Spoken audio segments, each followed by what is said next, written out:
Well, hello everyone, and welcome to the Soccer Insider, along with Suzette Elwanger and Dave Durr. I'm Ray Canterbury. Suzette, Dave, it's hard to believe, but the 2010 World Cup, it's just a little more than a year away. It really is hard to believe that, but I am so excited, and I cannot wait for it to get here. How's the men's team going to do? Wait a second, you just bypassed me. I'm sorry about that, Ray. I don't have any information about that. Let's hear from the guru first. The guru. I'm not even sure how to take that. But men's team, difficult qualifying bracket. I mean, you have a lot of players in the men's team right now that aren't getting significant time with their regular teams. Well, speaking of the U.S. national team, their forward Landon Donovan, he talks about the Costa Rica match and about having a better showing in 2010 after a disappointing 2006 World Cup. It makes a difference. It's going to be difficult, but it's still a team that, all things being equal, we feel like we should beat. Once again, the U.S. will meet Costa Rica on the road June 3rd and then return home June 6th to play Honduras at Soldier Field in Chicago, and that should be a great game. Well, and I think the pressure is on the U.S. team now. Every World Cup they go in, the expectations get a little bit higher.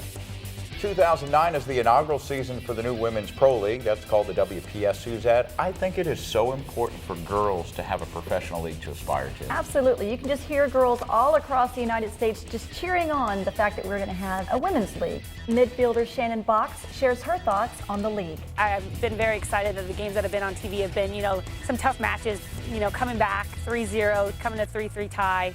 I'm excited. I think the fan base has come out, and hopefully they're enjoying it. The WPS will wrap up its inaugural season August 22nd with the league championship game. Cannot wait to see that. Can't wait either, and I know next year they have some expansion teams that'll be coming into the fold. Well, let's switch to the men's side, where FC Dallas, well, they had a rough time with David Beckham and the LA Galaxy this past Sunday. Well, rough time's an understatement. Edson Buttle netted a hat trick and the Galaxy destroyed FC Dallas 5-1. Afterward, never at a loss for words, David Beckham commented on his team's performance. Yeah, I think it was an important game for us, especially after the last game where we lost at home.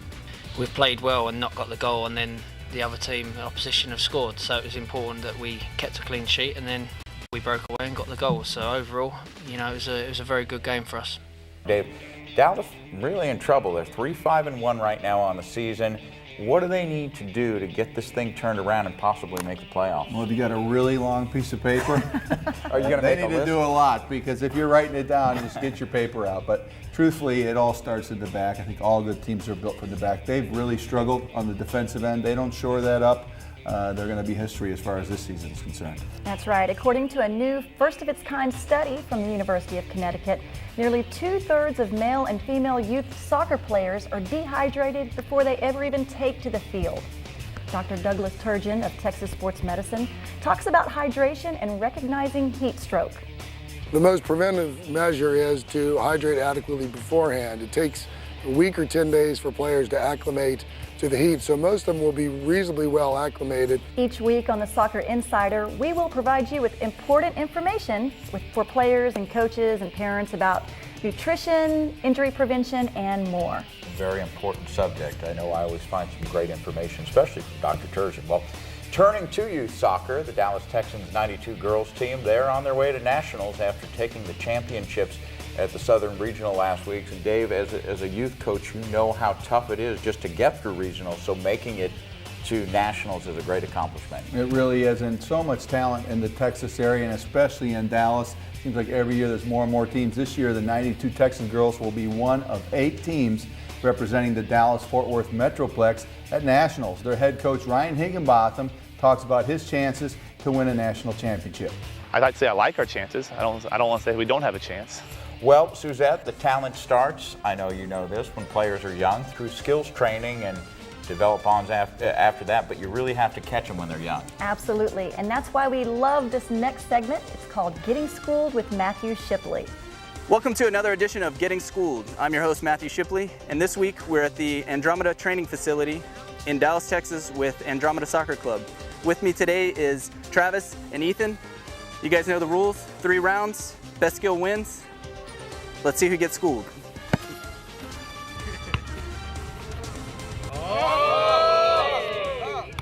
Good skills, boys, but there can only be one winner. Give it up for Travis. And Ethan? Yeah! That wasn't close. Travis, you got schooled. Ethan, you're the winner. useful.